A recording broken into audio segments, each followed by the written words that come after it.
Coming up next on All About Android, it's me, Jason Howell, Ron Richards, and our guest tonight is Win2 Dao. So great to have her back. We talk all about Android 12L. That's the next version of Android. Yes, we already know all about it. It's for foldables and large screen devices, and Win has some really great developer thoughts on that. Also, Ron shares his Pixel 6 review. Tasker is bringing smart home controls back to the lock screen. Magic Eraser is unshackled from the Pixel 6, at least for now, plus your email and a whole lot more next on All About Android. Podcasts you love. From people you trust. This is Twit. This episode of All About Android is brought to you by Udacity. Get the in-demand tech skills you need to advance your career. Visit udacity.com/twit and get 75% off any program with code TWIT75. Limited time offer. Hello, welcome to All About Android, episode 549, almost halfway to a milestone of 600, as Ron pointed out in pre-show. Recorded on Tuesday, November 2nd, 2021, your weekly source for latest news, hardware, and apps for the Android faithful. I'm Jason Howell. And I'm Ron Richards, and what can I say? I like to celebrate things. Come on, we're one episode. Listen, Jason, we only get to do the 549th episode once. All right, so we should take this time and we should celebrate 549 All About Androids in the books, or almost in the books. So yeah, each and every episode is a milestone in and of itself. It's one more week of All About Android. There you go. That's for sure. Right on. Good to see you, Ron, and good to see you welcoming back to the show Win2 Dao, Android developer at Trello, Google developer expert, awesome person all around. It's great to have you back. I just come back for the compliments. That's so awesome. Thank you, Jason. It's good to see you guys again. Yeah, it's good to see you too. And I was looking at the schedule, to see when you were on last. And last time you were on, I was off. So it's been a long time since I've done a show with you. I think it was probably like a year or two ago at this point. Oh, anyways, in the before too times. Long. Yeah. The before times. Exactly, the before times. Life seems so much more simple in those before times, didn't they? Yes. Mm-hmm. It's good to have you back. Good to see you. You were saying before the show that you were used to working at home. So, in these after times, we've all gotten accustomed to podcasting out of the corners of our bedroom as one example. But this is just like old news for you. This is just how you do business, right?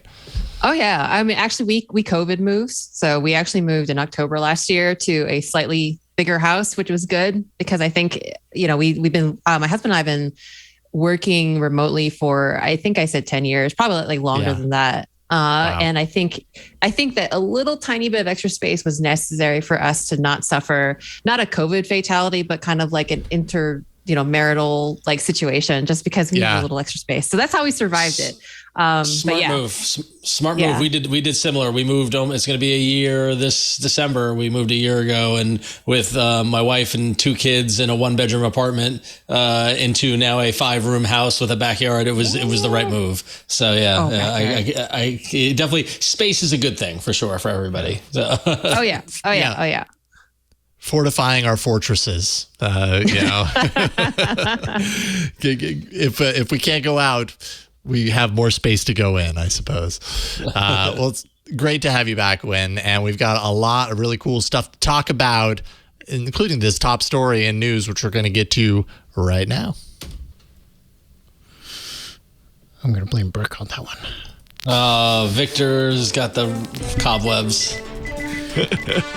So do you think when you magically erase something on a photo, does it follow the black hole theory from Stephen Hawking? That's a good question. It's been a long time since Victor's done the news bumper, everybody. So let's welcome Victor back. I've been thinking all week for that one. Oh, I can hear you thinking about it. Yeah, I know. Yeah, good to have you back, Victor. Love you. Good to have you back, Victor. So, the dev preview of Android 12L is currently out now. 12L. What, 12L you say? What is that? What? Well, for the past couple of weeks, maybe months now, Jason, I feel like we've been talking about the rumored Android 12.1 release that was going to come shortly after Android 12.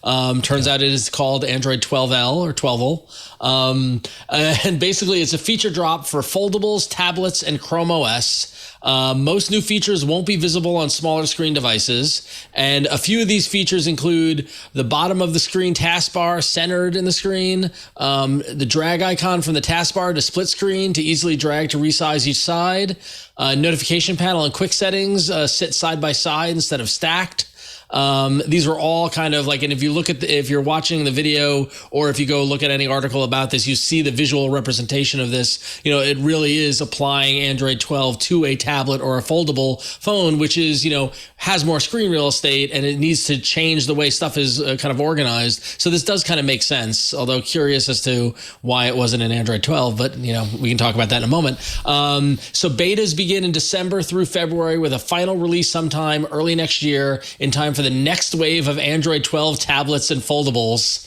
And the betas will run on the Pixel 4, Pixel 4a, 4a 5G, 5, 6, and 6 Pro. And it's also coming soon to the Galaxy Z Fold 3. And the big question that's on my mind, I had predicted at the event that announced the Pixel 6 and 6 Pro that we would see a foldable. Is this paving the way for the rumored Pixel foldable or not? That's what I'm hoping to see. But what do we make of this? What is it curious that this is coming after the Android 12 release? Like, why separate this out? Yeah, I think that's one of my big questions is why so fast? Like this, there was no time to breathe. It was like, here's your Android 12, it's official. And then a week later, Android 12's old news. We're working on this new thing called Android 12L, and it's about foldables and everything. Why L, by the way, too? 12L.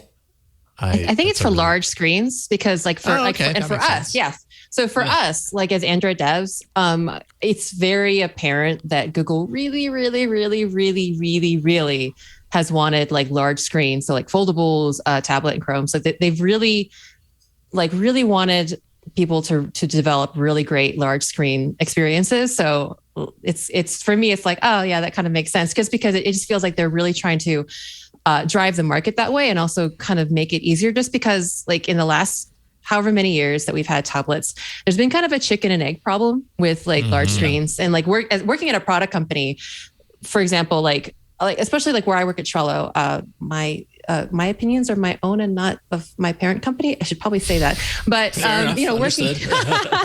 So I work on an app that's basically a productivity project management app.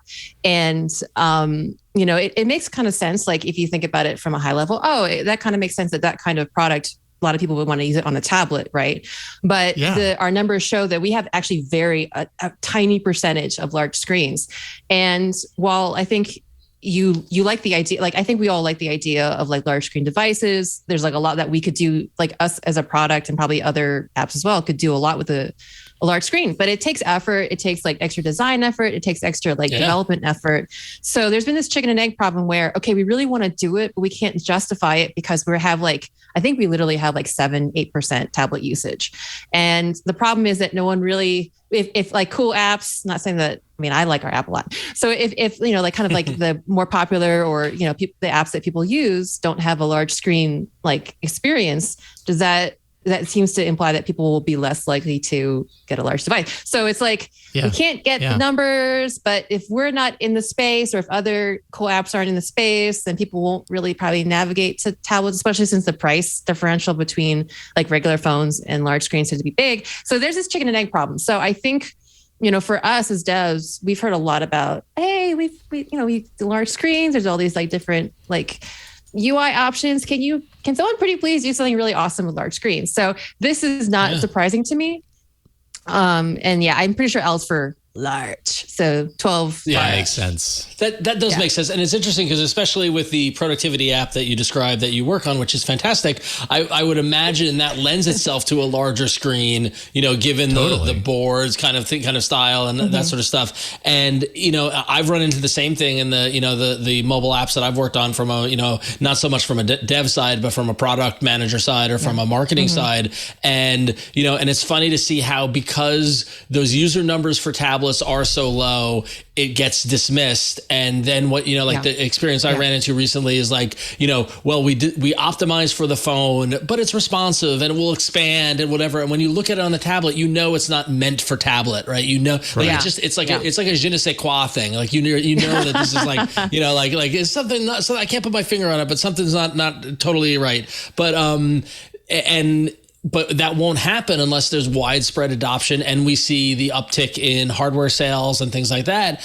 But so on one hand, you have tablets, which have been around for a while. Jason, we've talked a lot about what is a tablet good for. I feel like that's been a theme in the latter part of this half of the year, right? As I went on my tablet adventure, finding my new tablet and things like that. But on the other hand, you have the rising star of foldables, which essentially are the same devices. We've said this, like an open foldable is a mini tablet, right? So, it's funny, how you say that, it's kind of a chicken and the egg problem, but I wonder if the foldables are paving the way to solve the problem for the older tech of tablets. Yeah, to light that fire. Yeah. Yep.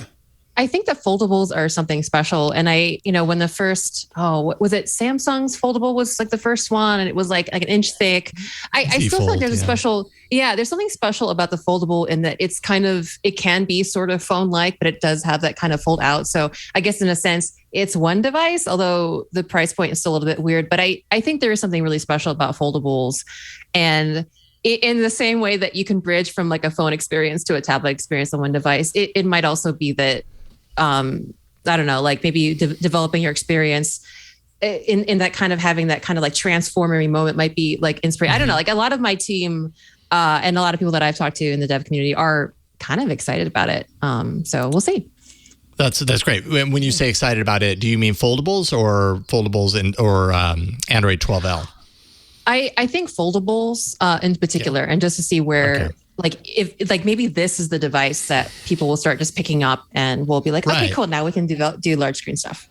Yeah, because it's not like an app like Trello, and I'm making an assumption here, so correct me if I'm wrong, but it's not like an app like Trello isn't designed well for the iPad, right? The iPad is a tablet experience. There's probably a Trello app that is more than just a blown up phone app for the iPad, because Apple has proven with the iPad it solved the chicken and egg thing, and Google hasn't done that on the tablet side for Android devices.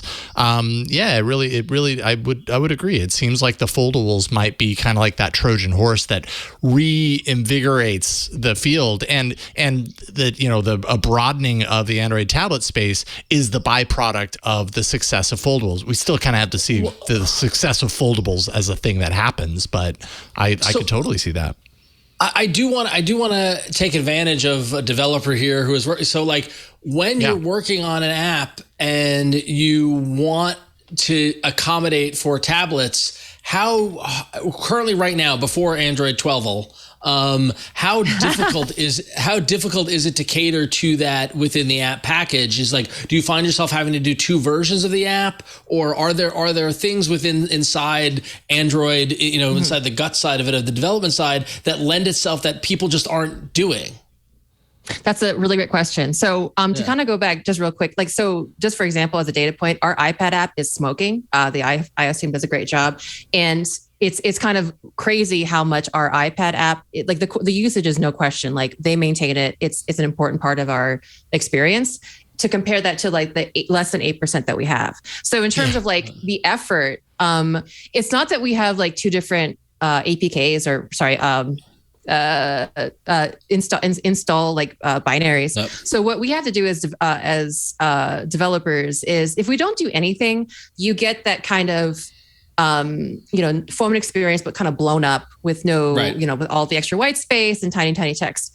What we can do is basically, they call them breakpoints. And the problem with Android, or the benefit, depending on your perspective, is that Android kind of allows for so many different like device resolutions and sizes, from like a form of a form factor, which is a portrait, to like a big landscapey tablet. So what we often do is they call them breakpoints, where basically, okay, at approximately like 600 something or pixels, density independent pixels, sorry, jargon in there, to this amount, that's probably a tablet. And then everything below that is a phone. And so what we can do is do special layouts or special logic that says, oh, if this is a tablet, then I'm going to do this thing, or I'm going to use this layout, or I'll use this like different image or something like that. So in a sense, it could be no work if you don't do anything. It kind of just happens on a tablet. But if you have content that just doesn't, fit being blown up very easily, then you do have to do the work. And usually it basically involves us writing a separate tablet style screen. And if we want to do something super fancy, like, some of the like examples of 12 volt, where you 12 have, yeah, you got it. That's the proper way to pronounce it. Yeah, you got it. Where you might have something where you have dual panes, right? Where you might have, say, a list view and then maybe like a detail view where it's like your email inbox next to your email. That takes extra work. So that might not be just a different like layout, but that might be, like the logic to have two different things functioning on the same screen. So it can range from like, okay, no big deal, to, oh shoot, we're like basically doing another whole screen or two, and then take that and multiply it across every single screen in your app. And it kind of very quickly becomes, oh, sorry, we don't have time for this, which devs hate, by the way. Just, we really do want to support everything, but it becomes like a design and development time like issue and like ROI and all that stuff. But yeah. Right. You have to review your opportunities by the like,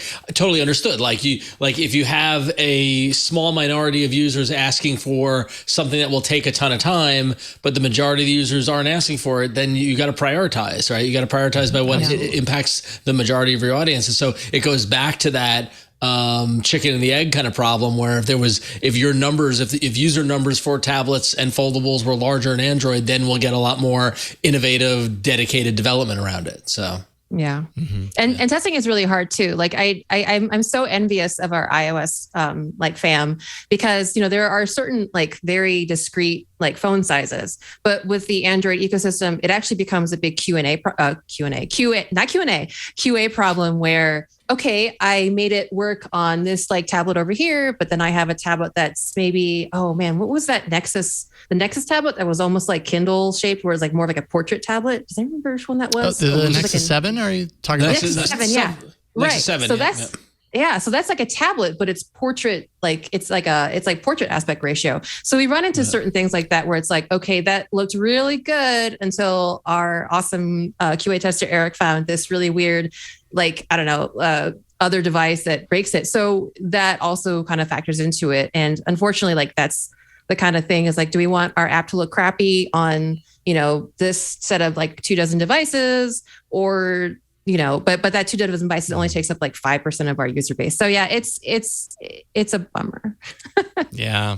Hard to get all the numbers to gel there to make it worth doing and to satisfy the small amount of people that are there. I think at this point, I'm just kind of crossing my fingers that the foldable thing is the providing that fire to enable it, because I would love to see the tablet experience in Android be more developed. Not to mention, maybe we've been hearing rumors about Google putting out a Pixel foldable of some sort, and that this version would be laying the groundwork for something like that. And I don't know if Google has the ability to single-handedly lift everybody up with its amazing foldable, whatever it is, if it's amazing at all. But the more players that get into that, and especially Google supporting it right at the source, maybe that encourages more to hop into that space, builds it out, and then you've solved the chicken and egg problem. And that supports tablets as well. So something to hope for, I suppose. Just real quick, related, the November security patch that's going out to Pixels right now is the last update for the Pixel 3. So if you got the Pixel 3, that's it. You're not getting any more. But wow. Yeah. There you go. Hey, they all reach their end of life at some point. Thankfully, Android is awesome in that it has Project Treble, and other people will fill the void and bring Android 12 to it, or whatever the next version is. 12L. I don't know if it'll get 12L. I don't think that it will. And then really briefly here, surprising absolutely no one, at least I'm speaking for myself anyways, the Pixel 7 will more than likely feature a next generation Tensor chip. 9 to 5 Google's APK Insight team, as well as friend of the show, Michelle Rahman, located references in public Android code changes documentation to something called Cloud Ripper, which they believe to be the code name for the baseboard or the developer board for next year's model. And that's going to be connected to a second gen Tensor chip model number GS201. The GS101 is found in the Pixel 6 as an example. So this would be the next step. This seems like the first official confirmation that Google's not going to just be like, well, we'll use the same Tensor chip in the next phone or whatever, that they're actually, going to build out a new chip, which I don't think that's very surprising. I think if Google wants to do this, internally developed silicon thing right, then it really needs to keep these things updated and not take the year off like it did with the Pixel 5, and really devote itself to it. So we don't really have any details on the chip, but it's just kind of like a little blurb to mention that, yes, they're going to continue developing it out, and we'll see an update on that coming up. Before we move on out of here, and into the next parts of the show, what phone are you using right now? Are you on the Pixel 6 train, or where are you? I am. I'm on the Pixel 6 Pro train. Nice. I was gonna go with a Pixel. There it is. Let's see. You can see my background is eggs. Ooh, very nice. Unfortunately, I know Chuki, my very good friend Chuki was with y'all a few weeks ago, and she's like the opposite of me. Like, she's just like, I'm gonna use it until I can't use it anymore. I've come to different. My husband is also an Android developer, and I kind of blame him. He's probably listening in the background. I blame him for this, but when I first got into Android, he was the one kind of like really, and he was so excited about Android. He'd be buying like the new phones and like tablets as they went. And I kind of got into that like good habit. I mean, we're Android devs, so we that's our excuse. Like, it's a great excuse. That's what we need it for. So, but I actually was really excited. I do like, I have gotten like every new Pixel since they came out. And I did feel like the last several devices were okay. Like I buy it just because like, I feel like I always want a device that's like as, fresh as possible, especially for dev, because I'm an impatient person. I don't like when I'm deving and things are slow, but also just to kind of understand what, the wide swath of our user base is using, whether it's like an Android Go phone all the way up to flagship. And I haven't been like that, like excited about like the 5 and the 4. Like they were fine. But I think seeing like the camera bar, I was like, oh shoot, I got to get in on that. And then, just hearing the buzz about it and just like the way that the leaks happened this year, I was like, okay, fine.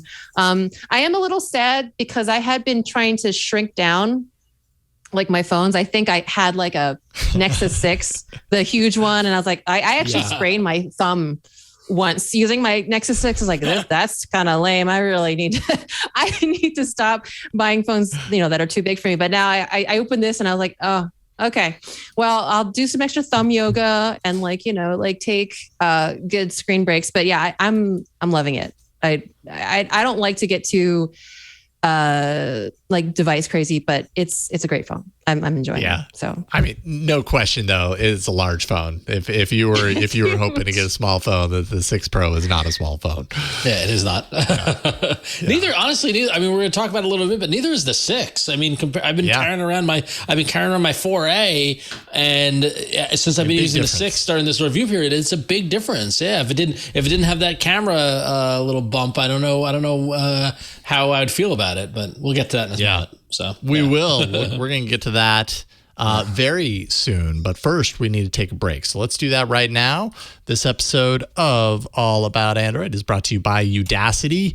Udacity is all about learning, right? We have a thirst for learning, a thirst for online educating ourselves. We have the ability to go online and educate ourselves. And that's what Udacity is all about. It offers an online education program that is geared towards people who are looking to take their tech knowledge, your tech knowledge, to the next level. Udacity has specialized in exciting content that can help take you further in the career that you want. And they offer the latest cutting-edge nano-degree programs that we've been talking about on this show for a number of years now that you can't find anywhere else. Udacity is here to encourage your career growth. They want to provide you with information about the career that you want, give you the skills for that career, and then hopefully help you to get that job. Just a few success stories from Udacity. Jobin said, Udacity armed me with skills to develop models and gave me an innovative experience with quick, high-quality, recurring feedback. Aaron actually shared that Udacity's nano-degree programs and Career Resource Center played an integral part in helping him land a job offer from Google, of all places. That's pretty awesome. You can check out one of Udacity's top 5 nano-degree programs to get started: data engineering, product manager, data analyst, data scientist, programming for data science with Python. That's just a few of them. And if you're looking to get into the most cutting-edge technology careers, you can get nano-degree programs on AI, on flying car and autonomous flight engineer, was pretty sweet. Intro to self-driving cars, machine learning engineer, robotics software engineer. I mean, it's just fun to kind of go in there and take a look and kind of dream a little bit. But through that dream, maybe you realize like, oh, hey, this doesn't have to be just a dream. It could be reality.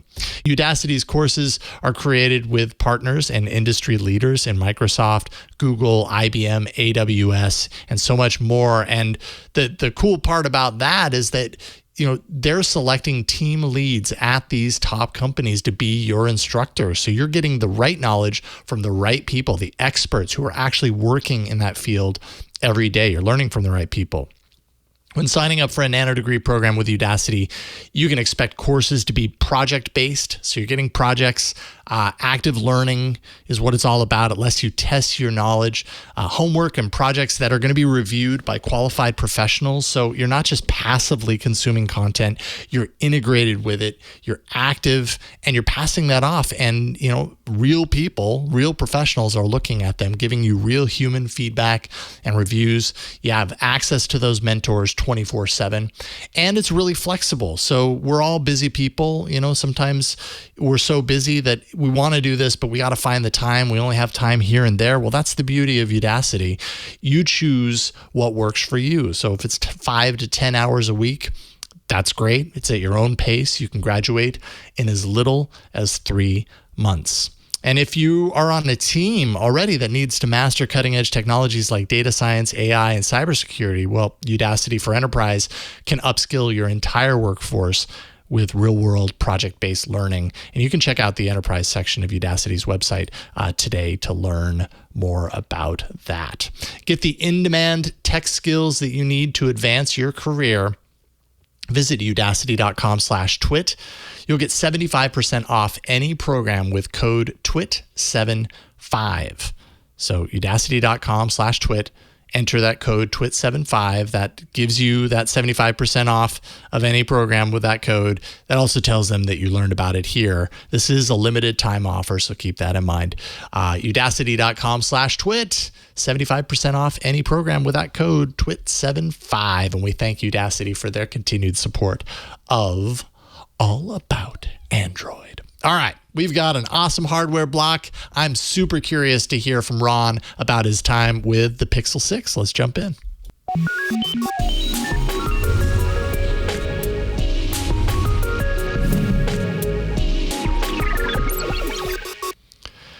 All right, Ron, you and I both have the 6, and we have now learned that when you have the 6 Pro, and there's so much similarity between these two phones, but there are differences. And so I'm really curious, Ron, to hear about your take about your time with the 6 so far. So yes, I've been playing with the Pixel 6 since before the announcement, thanks to our friends at Google, and really getting a feel for it. And I got to say, just, TLDR, top line of it, this is a great phone. It's a great phone at an affordable price. And all of I've been reading the other reviews and reading all the kind of commentary on it and things like that. It's not a perfect phone, I'll put it there. And I don't think, and I probably imagine you both would agree that the Pixel 6 Pro isn't perfect either. But when we look at the line of Pixels over the past recent versions, this feels like a new chapter. This feels like a not a fresh start, but a new start or a new kind of new direction. First from the get-go, from the fit and finish and feel of the phone, I'm taking off my my case so I can feel the whole thing. It's heavy. It feels present in your hand. It's, like we were talking about before the break, it does feel big, and that's because I'm coming from a 4A, which is probably on the smaller side. But it did take a second to get kind of like a feel for the length of it. It's a long phone. It reminded me a lot of how the OnePlus 7 Pro, when I was using that for a while, was a long phone, right? And that was a kind of a switch, a change in direction for me there. But once you get the feel for it, it does feel great. I'm not a case person. I don't like to put cases on my phones, but Google did send along this little case, and I've been using it because I will say, especially in comparison to using my Pixel 4a, I would get worried when I was holding it, right? Like, because it's just is all glass. It feels, it feels very, I don't want to say slippery, but you feel the value of it, right? If you put the phone down face down, it does tend to get a bit of an air hockey effect to it. So you got to be careful. You got to be careful with that. That's why actually I like the camera bump, because the camera bump does, and we talked about this last week on the show with Tashaka, right? The camera bump does work as almost a natural grounder on the table when you keep the phone face up.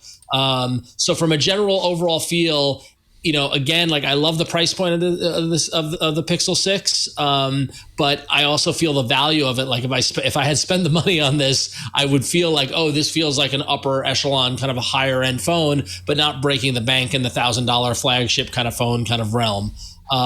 Now, as a phone itself, I will caveat a couple of things. I was mainly using it on Wi-Fi because I'm home all the time. I did pop in my SIM and was using it on LTE. I don't have 5G. I didn't hit 5G, so I can't. I know some of the biggest complaints on the Pixel 6 specifically has been the battery life on 5G. So I can't speak to that. Might want to go read other reviews if you're on 5G, if that's a concern. I know there are some issues about the 5G modem and the drain it puts on a battery. But for my use, mainly on Wi-Fi at home, and then the limited time I had an LTE, battery lasted long, held a charge for more than a day. Basically when I test these phones, I just use it till the battery runs down, and then I charge it back up and use it again. And I went quite a long while. I went about, I think, a day and a half before I had to charge it in. We're just using it as my main kind of phone. Jason, one topic I wanted to talk to you about was the in-screen fingerprint scanner. Yeah. Because that's another topic that I've seen some people talking about. Yeah, a lot of feedback on that. A lot of feedback. I didn't have a ton of problem with the responsiveness of it. And I wonder if that's because I had a phone with an in-screen fingerprint scanner previously. I think it was the OnePlus, the OnePlus 8 maybe, or the 7. So like I was used to that experience. But if you're new to an in-screen fingerprint scanner, the slight kind of pause it takes for it to read your fingerprint might be new to you. It might be a source of frustration. But for me, when you do the fingerprint scan, it is a very bright white light. And yes, when you are in your bedroom in bed with your partner and the lights are out and they are sleeping and you want to check your phone briefly, you light up that room very quickly. And so that was one thing that jumped out at me about the fingerprint scanner. Jason, what has your experience been with it so far?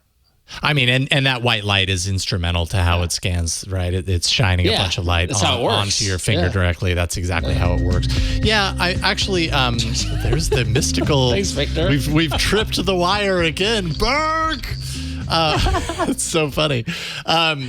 I actually tweeted out earlier because I've noticed a lot of people who I know, like reviewers and stuff who have had plenty of experience with in-display fingerprint sensors, complaining about theirs. And I'm not saying that they're wrong. I'm not taking it away from anyone else's experience, but I have noticed in my time with the 6 Pro and then now with the 6 that it's fine for me. I don't know if I just trained it really well or what. Like sometimes I feel like it comes down to that. Like, did you were you training it while your thumb was like sweaty at all? And so that interfered, with the capture a little bit or what? Because I've had plenty of in-display sensors where no matter how I do what I do, it seems like accuracy is like 50 or 60%. And that's really annoying. But I'm not experiencing that at all with the 6 and the 6 Pro. I'm probably getting like, I'd say 95%. Like it works almost every time for me. And so I don't know what I'm doing differently than everybody else. The trick for me with fingerprint sensors is you got to put in the time to add in multiple fingerprints. Right. So of like the when same you do finger of the same finger of the same finger. So what I do whenever I'm training the fingerprint is when you set up the phone, you go through and you do different sections of your thumb, stuff like that.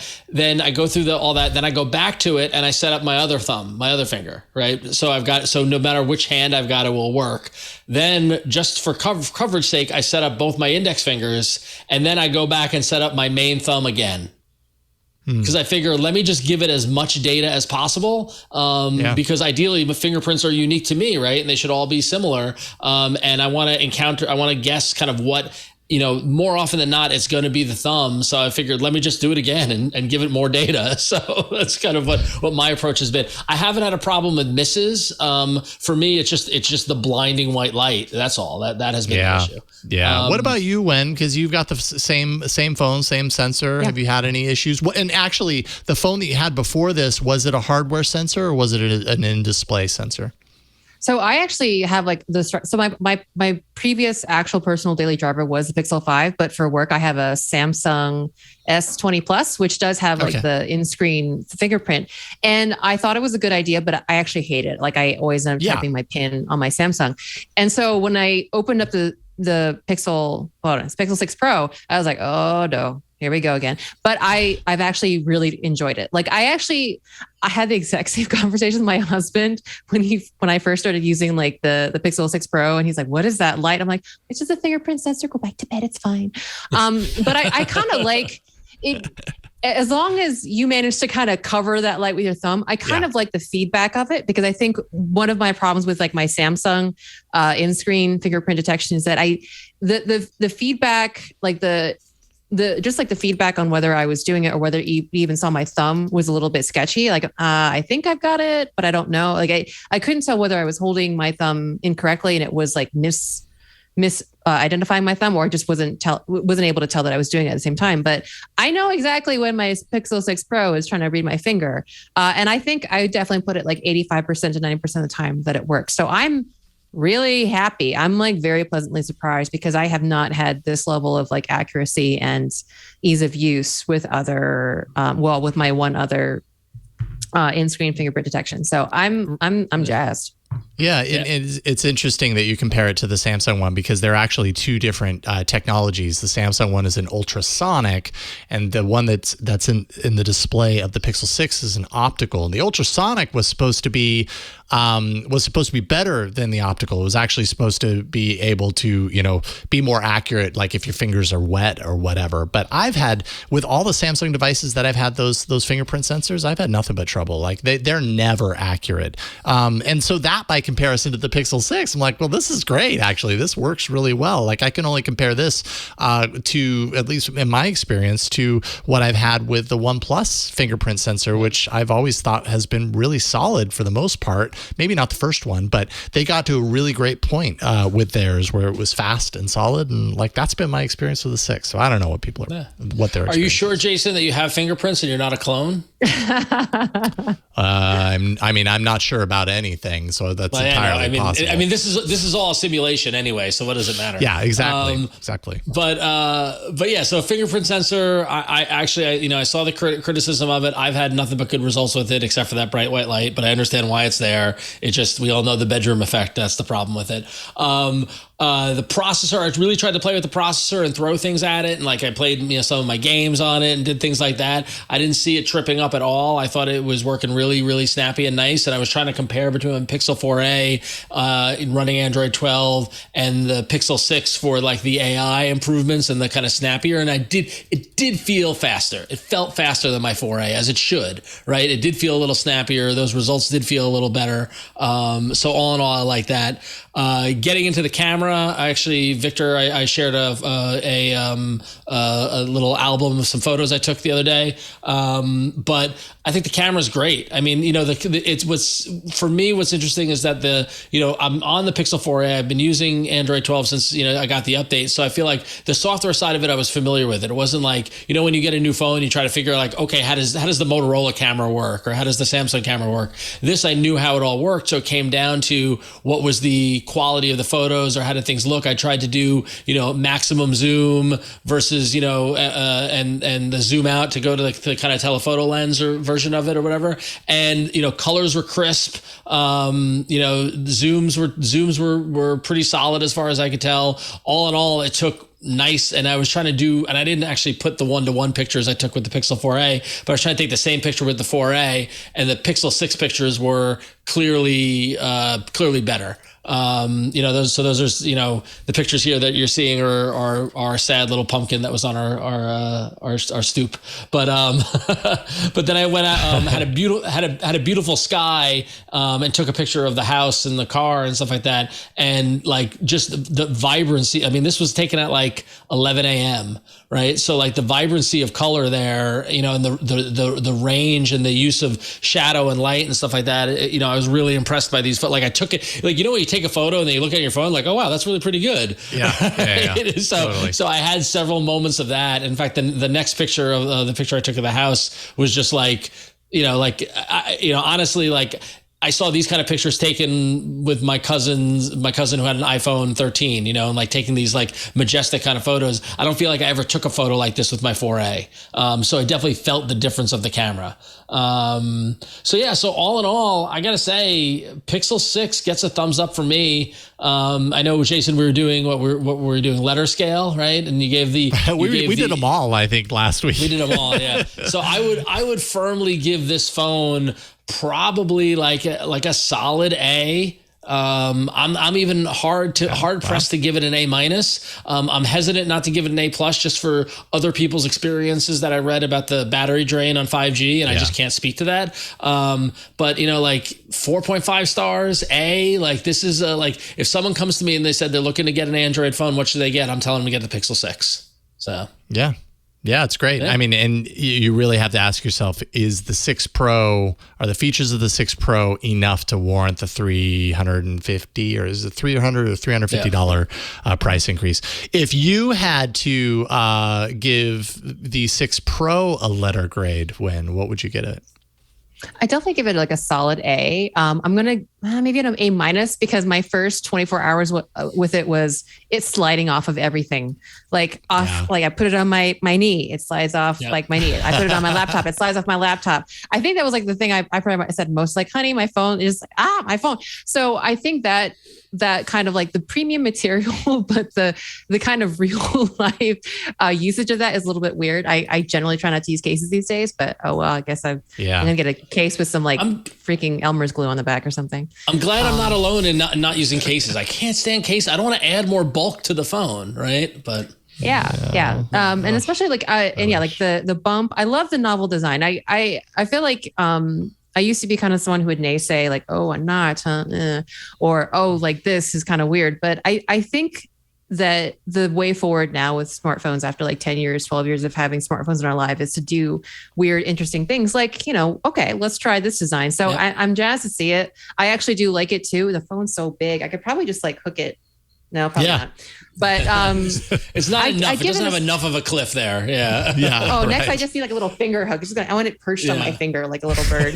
But you have a great point. It doesn't look like any other phone out there. And I know I'm a broken record with this. Anybody who watches or listens to this show for a while knows that I like phones that look different because they're trying to do something different. And this stands out. If you go to the T-Mobile store and see all the Android phones, they start to look the same. This stands out from the crowd. Yeah. Absolutely. A minus. Nice. A minus. All right. Well, that's pretty congruent with what I gave it last week. The 6 Pro, I think I gave it an A minus. Yeah. So, all right. Pretty solid choice there. Cool. Excellent stuff. Thank you all for that. And then real quick before we close this out, in case you were wondering, we were talking about foldables earlier. One of the big players in the foldable space, actually probably not, but one of the first players in the foldable space was the Royole FlexPai, if you remember years ago. And now we have the Royole FlexPai 3. It's leaking. Ev Leaks, friend of the show, showed off an all-new design in his leaks of some renders of the new device. So if you're a Royole FlexPai foldable phone fan, then you'll be happy to know that this one's going to include a pop-out selfie camera, which we haven't seen many of those in the last couple of years. That was a fad a few years ago, and then foldables really came along and pushed those away. But here we go, pop-up selfie cam coming back in style apparently. 7.2-inch unfolded display, 3360 milliamp hour battery, which actually seems kind of small for a large screen device. That's not very much battery. Still very uncertain if this is going to be repurposed for Roberto Escobar's smartphone army like the first one was, but there you go. If you live outside of China, you're also probably going to have a hard time buying this once it releases. It's not expected to be released outside of China. So there we go. Royole FlexPai.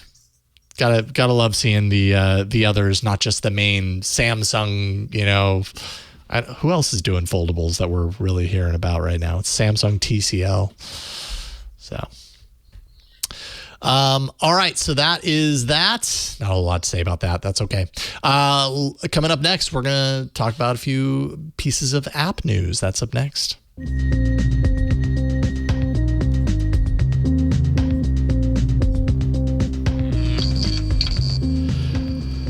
Fans of the show will know that one of my criticisms of Android 12 when it was first kind of being unveiled earlier this year was the fact that they being Google, removed the power controls from the power menu, or the smart home controls from the power menu. In Android 11, I just really loved that. Hold down the power button. I got my device power / restart / whatever up at the top. I've got my Google Pay information in the middle. And then below that, I had all of my quick access controls for my smart home, and I used it all the time. Android 12, of course, removed that, simplified the power menu and made it just power and very small, and then move these things on the lock screen, which I just find myself not using it as much. Again, I'm trying to get in the habit of it, and I'm just not. It's just not the same, man. Friend of the show, Joao Diaz, who's the developer of Tasker, hasn't been on in a while. We got to invite him back. Last week actually reached out to me on Twitter and said, hey, you've complained about this on the show here, because he likes to look for opportunities with Tasker and build out ways to do things like exactly this. And he brought smart home controls back to the power menu if you so choose. If you want to do this, you need Tasker, you need Auto Voice, another app that he develops that works in tandem with Tasker. And then once it's set up, a series of buttons will actually appear below the power button menu that we see now in Android 12. It works when the phone is locked, though it can be set to require authentication if you like. It does require devices to be set up via Alexa, however. It doesn't work with the Home app as of now. Maybe it will eventually, but or maybe it'll be possible eventually. But, all the devices that work with Home usually work with Alexa anyways. So I don't know that that's that big a deal. But when I'm curious to know, do you have a smart home? Do you consider your home smart? And yeah. Would you ever use that power menu control surface for controlling the devices in your home? Yeah. We have a smart home. It's sometimes kind of dumb, but it's nominally smart. Yeah, I think I did. I definitely got used to it. And I think now, I have my little Pixel stand. And now we're I think we're going to go through this phase whenever we have new Pixel phone. We're kind of always exploring the new features in UI. And I think I did use it quite a bit, and I missed it because it's one of those things where obviously you go around your house, you turn on and off the lights. So, and I don't always feel like telling Google, I'm not going to say it because she's going to turn off the lights on me, but saying, hey, Gertrude, turn on the office lights. So yeah, sometimes like just having another surface, another mechanism through which to do kind of like commonly repeated tasks is always a good thing. And I am very sad. I actually hadn't discovered that I lost that. So because I think I literally just turned this phone on like Sunday. So okay, you got a lot of exploring to do. I've got a lot of emprises ahead of me, but no, I'm very sad about that. I don't like. I kind of get it. I think with Google in the last few years, there's kind of this idea of trying to clean things up a little bit and kind of prioritize things and prioritize space.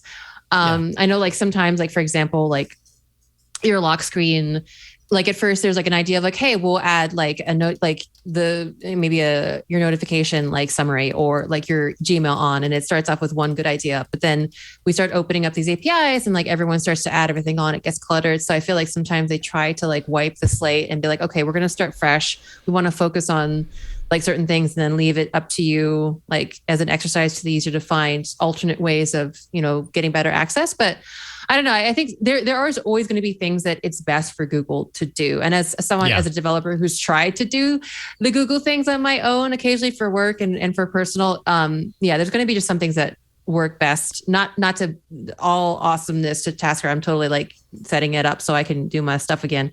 But sometimes why does Google not do things for us anymore? But well, especially, I mean, this one stung only because in Android 11, it was one of my absolute favorite things. Like it was like Android 11, top of the list is the new power control menu. And then one version later, it goes away. And again, it's not like it disappeared entirely. It just got moved to a different area. And there's something different. Like I'm using it less. And I realize that, and I've even been trying, and I just don't think about it anymore. Whereas I used to just hold down that power button and get right to it. So I don't know. It's probably partially just my needing to officially relearn it. Well, but, it's fighting that muscle memory and fighting that, like how many years has it been instilled in you and like adapting what is the new paradigm, and it's funny because so many of those little tweaks and changes, I'm sure there's some sort of methodology or user testing that goes behind it. But again, that doesn't apply to everybody. Right. And maybe, it goes back to what we were saying about tablet use and things like that. Maybe there's, a large number of users that feel like what they've implemented is the better solution. But for you, Jason, the old way was the right way. Right. And so totally. Yeah. Totally. Yeah. Someone who's never been exposed to Android 11's implementation and only saw this, probably they're going to love this and be like, oh, it's just right on the lock screen. Like, that's so easy. I never want to go anywhere else but the lock screen for my power controls. It's just what we're all accustomed to, I suppose. Yeah. Not the end of the world, but props to Joao for always looking for these opportunities and being like, well, hey, if you still want to do that, you can. And it always comes back to Tasker, right? Like Tasker's the app that just keeps on giving, like year after year after, like at this point, probably decade, right? It's a decades long journey of Tasker being awesome. Yep. So. Oh, man. So, it's funny because when you said how, why won't Google do anything for us or that sort of thing? And they do sometimes. Sometimes they give, sometimes they take. But one thing that they've recently given is Magic Eraser. And I feel like, after talking about the Pixel 6 and the Pixel 6 Pro, I feel like, after all the discussion about the camera bump and how it feels and how things work and the battery life, the next thing always seems to be Magic Eraser, right? Like last week we talked so much about it. So it's, it's getting a ton of attention. Up until now, it seemed like the feature relied on the Tensor chip in the Pixel 6. But then people started installing the Google Photos APK lifted from the Pixel 6 onto other Pixel devices, and the feature works there too. These devices need to be running Android 12. So once installed, the feature appears inside the Google Photos Edit Tools section. So Magic Eraser is not dependent on the Tensor chip. And right now it's a Pixel exclusive as a way to get you to buy the Pixel 6, but they could roll it out to other Pixel devices. Yeah, and for sure they will. But then, of course, this is always a good time to remind everybody, as I'm sure someone in the comments or on Twitter will remind us as well, that Samsung actually did have this feature first. They called it Object Eraser in the lab section of their gallery app. So this isn't like a brand new thing that nobody's ever seen before. But given that, there was so much history behind Google teasing this years back and now us getting it, I think it's worth noting. But yes, Samsung did have it. So Samsung had it first. Yeah. When have you gotten to play with Magic Eraser? What do you think of it? Where do you fall on the Magic Eraser spectrum? So I think it's amazing. So as a developer, I think it's amazing technology. It works really well. And you can kind of tell like the many years of like Google leveraging, all of their machine learning tech. I haven't used it too much. I kind of purposely like made my desk messy and then took a picture so I could like erase things. But I haven't used it that much. I kind of just like the mess in my pictures. I just like cluttered pictures. I don't know. I just like to remember where everything is. Actually, that's probably it because I just use my phone to take pictures of things so I don't have to remember anything. But I think it's an amazing technology. I do wonder how it will work on phones that don't have the Tensor chip just because, again, machine learning is like really intensive, all of these models and stuff. So I'd be curious to see like the energy performance impacts of running it on a non-Pixel phone. But I think it's so freaking cool. Like it's really interesting to kind of see the culmination of like all these little things, like all these like image processing that we kind of like little hints of it, like from like portrait mode and all the kind of HDR stuff that we've had, and seeing kind of all this like, standing on the shoulders of other image processing features to see that. I mean, that's pretty cool. That's like, look at that. I know. That's pretty crazy. I just took a picture of a guitar pick on my desk. There it is, and just did the live Magic Eraser, and boom, it's gone. That's pretty neat. I mean, that's pretty awesome. It definitely is a display of the power of like machine learning and models. That this is not something that most human beings could do in any like reasonable amount of time, and just the power of kind of like how machine learning and models and training work. It's just really, really, really cool to see. A little scary sometimes, kind of where this technology goes, but I guess that's kind of interesting, the user case in life where you take a photo and, a lot of times, life moves by very fast, and, you can take a photo and it might be like, some slightly off or just something that you don't want in there. And then to have this kind of very interesting feature to kind of fix that for you. It's not something I ever thought I would need, but I'm probably going to be trying it out a little bit more, just seeing how well it works. Kind of seems like one of those features for me anyways, one of those features that's neat that it's there, but it's not, again, like a lot of these photo features, it's nice that they're there. I'm not using them on a regular basis. It's not like every other photo I take, I'm like erasing things from them. But I have definitely taken pictures that I'm like, oh, that's such a perfect picture of the three of you. If only that bright blue recycle bin wasn't right behind you, and like to just be able to remove that so that wasn't drawing the eye there. Like I could totally see it. But then at the same time, also my eye is really drawn to even the lightest of imperfections on something like that. So even with the guitar pick, like that was amazing. But then I zoom in and I'm like, but it looks a little soft there. But meanwhile, it's amazing that it could even do that, and so fast, so quickly too. It's pretty impressive. Cool stuff. And then finally, this isn't really big news. I just think that it's notable that Netflix has been talking about getting into the gaming, getting into offering games and stuff. And apparently they're starting with Android. They've been testing this since July, but Netflix subscribers with Android devices are going to be able to play, starting now, I think, 5 games. You download them through the Play Store, but it's played through the Netflix app. I haven't tested it, so I don't know exactly how this works. That sounds a little strange to me.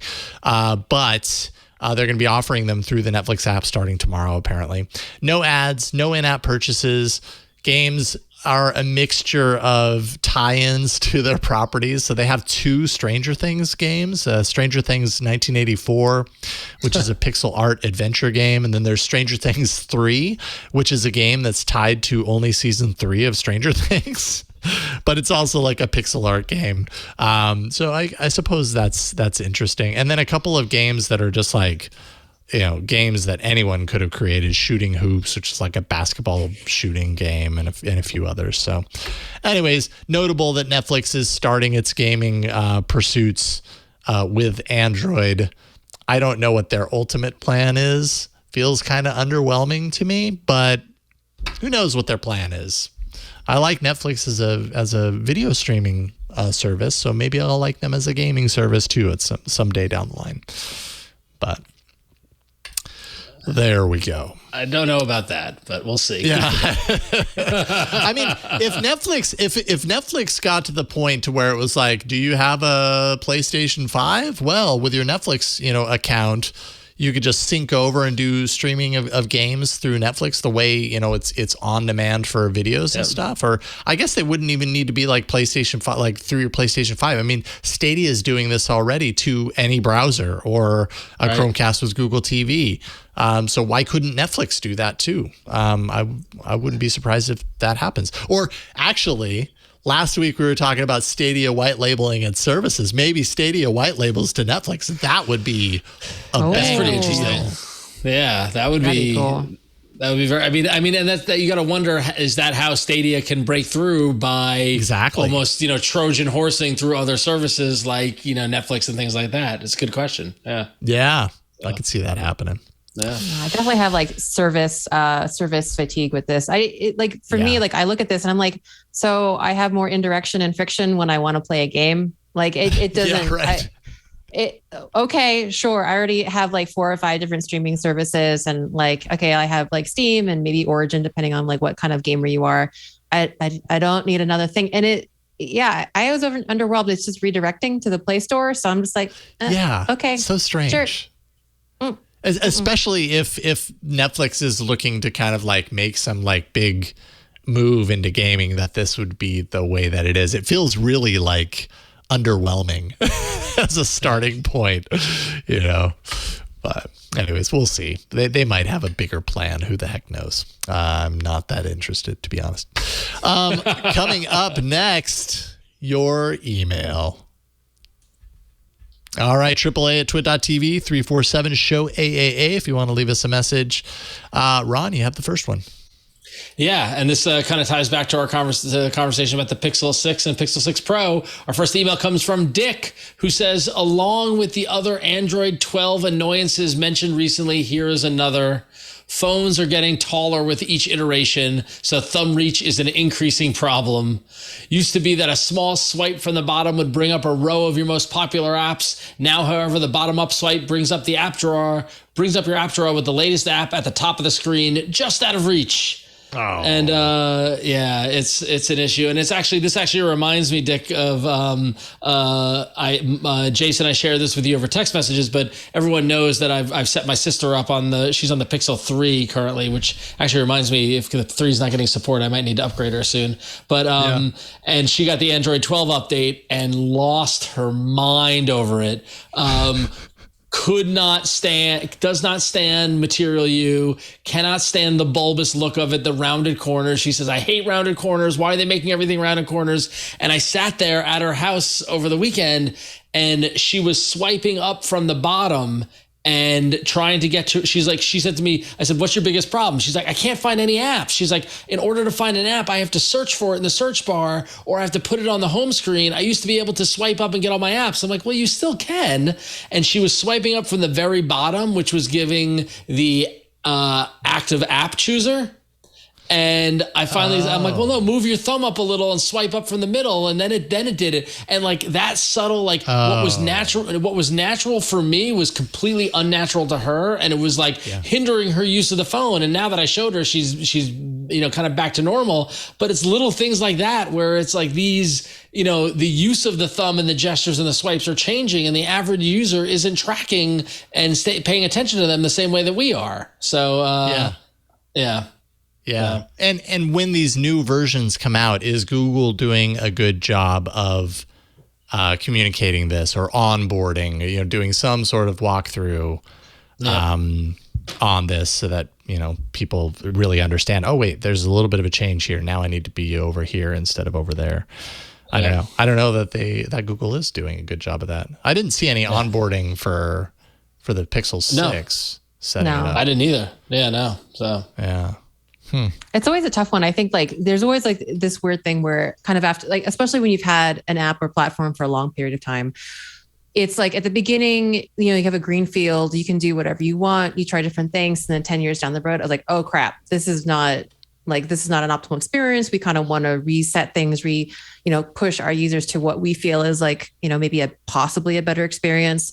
And it's always kind of a guess, right? Like, I'll say this, like, I hate gesture navigation. I hate gesture navigation so much, but I'll still use it. But at the same time, like, I think that it's an interesting idea. Like, I think if you just came at me with it like 5 years ago, I'd be like, oh, I like the idea of gesture only now. But when you actually use it in practice, like, I just find that it like, for example, just like swiping, just even like the back and forth gesture nav for back, I find that it conflicts. And as an app developer, it conflicts with a lot of apps. So that's I'm sure. Yeah. And like for example, for my older parents, like I immediately took off gesture navigation because number one, mobility issues. So it's an accessibility thing, like trying to be forward thinking and thinking of gestures kind of starts to leave people out. Right. And similarly with when we change, when UIs change, it's generally a kind of a good thing probably to leave things in a familiar place, or at least like you guys mentioned, having onboarding to lead someone to where the new thing is. But obviously if you always try to leave things where they are, that really limits what you can do and the boundaries you can push in trying to drive a platform forward. But I don't know. I'm just bewildered. Like, these are the kind of things where I'm just like, I don't know. We'll just try to work around it. But I totally agree. I think this and some of the recent changes are very odd. And again, like, if you're going to change something, that's fine, but messaging is super important. Like, I think we have that even as day-to-day app developers. If you change something, that's fine. And like, I've been on projects where we change something because we assume, people don't use that thing. Or we look at numbers and we assume, they probably just will know that they can go to route B instead of route A to execute this task. And then we take the thing out and then we're getting 1-star reviews. Like, why'd you take the thing away? So because we, didn't, like connect the dots for them. We took out B and we didn't say, now you can go directly from A to C. So I don't know what it is, but it's extremely frustrating, like, to me too, both even as someone who tries to be kind of like, I don't know, sympathetic to the developers, and I super am, but this is the kind of thing where, I aggressively, and again, like, as someone who, is generally the expert for all of my less techie like relatives, you can kind of see the disconnect and the disjoint from like version to version. Like, I think half of my relatives are like, I don't want to switch phones. I don't want to go through that again. And it's totally understandable. Or they don't want to update. They Yeah. end up not wanting to update. Like, I'm never going to touch that notification because I don't like my phone changing. And when I touch that, things change. And this is what happens is like, so like with my sister, she's like, I updated my phone and they changed everything. Like, why did I say yes to update? Right? They see it as something where like it's a surprise put upon them because they're not tracking it in the same way we are. And when you completely overhaul the whole interface, it's going to have an effect to somebody if they're not aware of it's coming. So yeah, it's indeed. But going back to the email, Dick, we feel for you with the thumb reach. It is definitely an issue. So as these phones get longer, our thumbs are not getting longer. So just stretch your thumb out. If you can just stretch your thumb over time, it'll get longer, and then you can reach the top. Yeah, little exercises. Yeah, just little exercises. Yeah. Thumb yoga, as I think you said earlier. All right, Mel wrote in to say, Jason, did I hear you say a few weeks ago you don't have a Chromecast with Google TV? Why the heck not? Mel says, until the end of the year, you can get it as a bundle with 6 months of Netflix for $90. That's 6 months of Netflix. That comes as an $84 credit to your account. So if you already subscribe to Netflix, the Chromecast is only costing you $6. It's kind of a no-brainer. And you can get up to 3 of them. So you can do this 3 times. You do have to log into the Chromecast with the same email you use for your Netflix account. But after you redeem the offer, you can wipe the Chromecast and log in with whatever other email you want. There's a similar deal in Canada where I am, but it's not quite as generous. $120 for the bundle minus $90 for Netflix is a $30 net. Wow. That's pretty interesting. I don't know how we missed this, but that's a $6 Chromecast with Google TV if you have a Netflix account, which I do. And I was looking into the terms on this. And yes, so it's for new and existing customers. It does say 6 months of the standard account, which we have the 4K account, but it also said if you can apply that value to whatever account you want. So in essence, I mean, Mel, you're exactly right. Doing this would get me a $6 Chromecast with Google TV. I mean, a part of me just kind of doesn't need it because I have a Shield TV downstairs that we use, and I've got a Shield TV up here. But I mean, it's kind of hard to pass up $6 for that awesome piece of hardware. So I might just do that. You already have this though, Ron, right? I do. You do. And I already had Netflix. I already have Netflix, so it's like, yeah, I don't know. But I got I bought the Chromecast with Google TV when it came out before any bundles or any deals. So yeah. Do you have any other TVs in your house that need one? Because this would. I don't. Yeah. What about you? And do you have you used the Chromecast with Google TV? Are you interested in all of that? Oh no, I'm like y'all. We have like a Shield. We have like Google TV enabled TVs. Like we're all in on like kind of like the integrated Chromecast experience. So we have this drawer full of sad orphaned Chromecast. So I wouldn't want to. I wouldn't want to bring one. Feels kind of like a waste. Yeah. Yeah, it does. totally. I'm trying to like pawn them off on like relatives and stuff, but similarly, like I've already given to them in the past. So no, sorry, you already gave us like 15. We please take that somewhere else. But this one has a remote. You'll love it even more. It has a remote. Yeah, we all love a remote. That's for sure. That's kind of where I'm at too. It's like I want to do this, and maybe I will just because I haven't even used the Chromecast with Google TV. Like from a review standpoint, it'd probably be good for me to know it. But at the same time, like, am I just kind of like contributing to like digital waste for getting this and then not really needing it? Like maybe I don't need to do that. But it's a really cool offer, Mel. Thank you so much for letting us know. I did notice they also have a bundle deal where you can get 3 of them in a pack, and I can't remember what the amount off on that was, but similar kind of thing. So do a search for it. Netflix with Chromecast with Google TV bundle, and you'll see it. All right, cool. Ron, you have the honors. All right, I have the honors of, and hopefully, I know, Victor, it's been a rough return back to the show, but are you ready? Is your finger hovering above the button? Are you ready? Go for it. Because it is time for the email of the week. Yes, there it is. And this is a long one, so everybody get comfortable. Yeah. Because Steve from San Diego, he's got an email that needs to be heard because it is the email of the week. So Steve from San Diego says, I've also been a longtime Pixel and Google Fi user and was very excited to get the new Pixel Pass. I was constantly refreshing, trying to get through right along with Leo on October 19th. When I did get through, I loaded my cart and checked out as quickly as possible. I was a happy camper when I got an email confirming my order and expected delivery on the 28th. Shortly after that, I received an email stating there was a problem with setting up my Pixel Pass services. Some investigation revealed that the problem was my YouTube Premium Family Plan, which is incompatible with Pixel Pass. After doing some calculations, I realized the Pixel Pass would cost more than keeping my current services. I was hoping that since I never canceled my family plan, this would all be easily undone. Wow, was I mistaken? Oh boy, I feel like I can relate to this one. I'm now on day 4 of trying to reach and talk to customer support. Unfortunately, I found very little support or even understanding of the problem. Instead, somehow they canceled my YouTube family plan for me and completed my enrollment in Pixel Pass. Now customer support is telling me my only option is to cancel the Pixel Pass and re-enroll in YouTube Premium Family Plan, losing my previous grandfathered plan rate. Long story short, and warning to listeners, curb your enthusiasm before you purchase and be certain that the Pixel Pass works for your situation. There seems to be an abundance of reviews now stating the Pixel Pass is a poor choice for those who use Google Family Services. I wish I had heard them earlier. And Steve from San Diego, I'm so sorry to hear that you ran into this. This is why when Google Play Music died and YouTube Music moved and they wanted and I had my YouTube Premium and this subscription, I was frozen and I didn't even want to untangle the knot because my fear was that I would lose some previous rate or some sort of thing. And it seems to have worked itself out without me having to take any action. But that's the danger. And especially, and it's the same reason why, I've been on T-Mobile with a ridiculous grandfathered rate a level of service that they don't offer anymore with unlimited data and all this sort of stuff. And I'm horrified to walk into a store because I don't want to walk into a new contract and lose that deal, right? Like sometimes status quo, you just want to keep it the same. And I'm sorry that you got burned by some of the problems with the Pixel Pass in comparison to the family services. That sucks. So, you just don't really know until it's too late. Oh, yeah. I hope the consolation of your story being the email of the week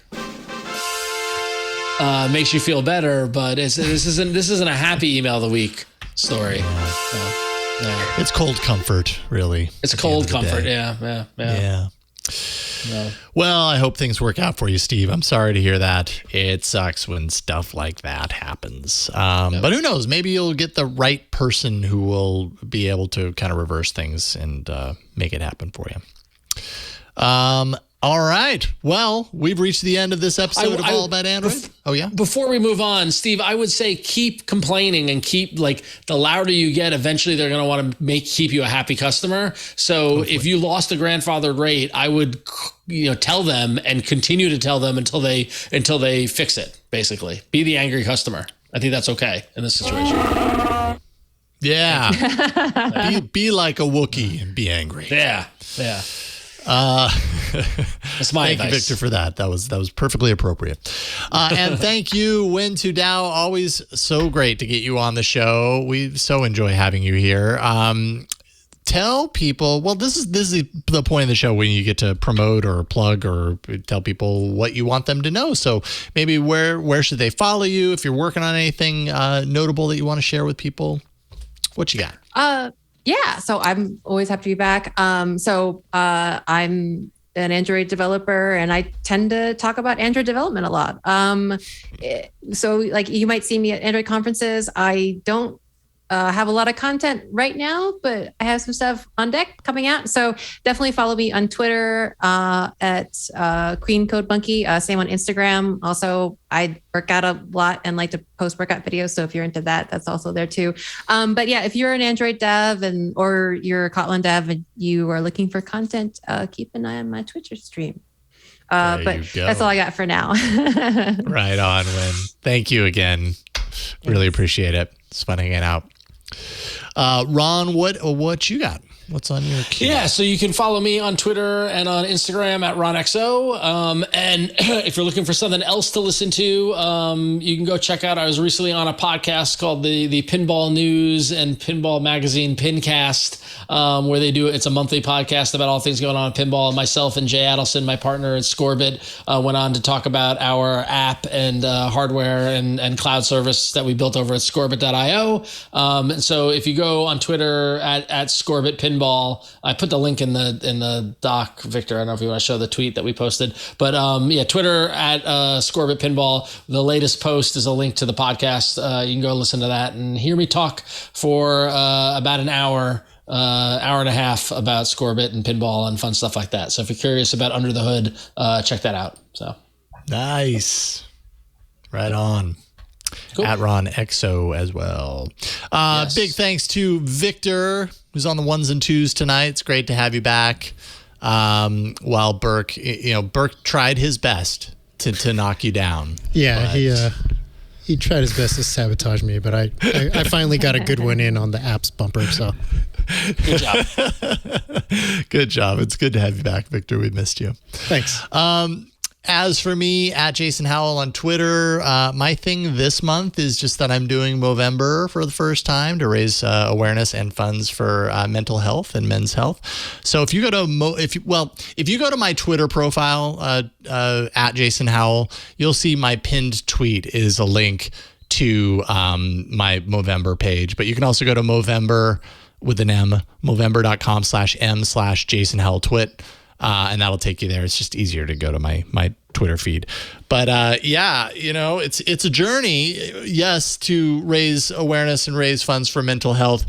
It's also an experiment because for the first time in my 46 years on planet Earth, I'm because this is what you do with Movember, you just let your facial hair grow. I've literally never done that in my entire adult life. So this is a week. And I'm not kidding you. This is a week. This is all I get in a week. This is why I've never done it. So I don't want to judge, Jason, but goodness. I mean, wow. I mean, like It's a I journey of shaved, self-discovery. Oh my I God. shaved 2 days ago, and I think I might be almost even with you now. So it's, you and like 98% of all men out there. This is like it. Like this is what I get. So I'm really curious to see the 200 whiskers that I have on my face, how long they get at the end of this. I'm excited month. for you. I'm excited. I'm kind of afraid of it a little bit, and I'm scared for you all because for the whole month you're going to see this weirdness growing on my face.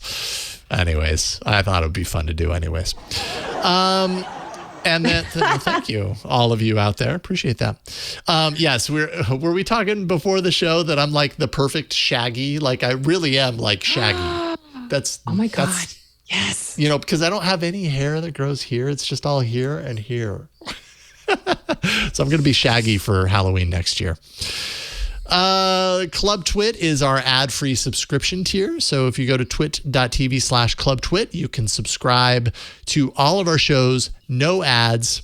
You also get exclusive Twit Plus podcast feed, lots of extra content, including I'm actually doing a sit down with Ant, who leads the Club Twit experience, and he's gonna do a Q&A with me for an hour this Friday. So if you're a member of Club Twit, you'll get that in your Twit Plus podcast feed. You also get access to the members only Discord channel.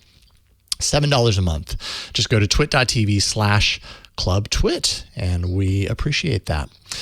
But that is it for this week's episode. We appreciate you dearly. Go to twit.tv/AAA. There you can find all the links to subscribe to our audio, our video feed.